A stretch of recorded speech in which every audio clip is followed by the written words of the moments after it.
So we're going to look at feedback types. So there are three feedback options that Moodle or the DLE gives you kind of by default. We tend to have them all switched on, so you've got the most options when you come to your marking available to you. So the first one is feedback comments. If we flip over to a submitted piece of work, you can see that we've got a text box area to add any feedback comments we want. Feedback files, again, if we flick over to the submitted piece of work, we'd be able to upload any documents that relate to feedback in this feedback file option.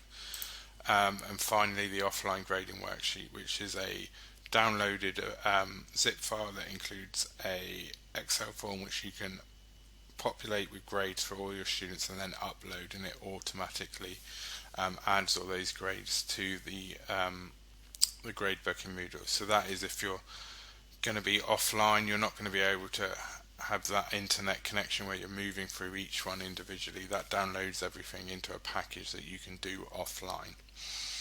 There is a additional feedback option which Turnitin supplies for us, called Turnitin Feedback Studio, and that is accessible through the blue pen that we see underneath this submission summary. So we've got the traditional similarity report score, which is what Turnitin has always supplied for us, and we've now got the ability to click on Feedback Studio and access that side of marking, and that allows us to annotate onto a digital version of the student's upload. We can also ask quick marks, we can attach rubrics, and it's quite a nice system to use. So I'll just quickly show you that and how that looks. So when we're in, we can see that we've got the essay presented in front of us. We can click and to interact directly with the document.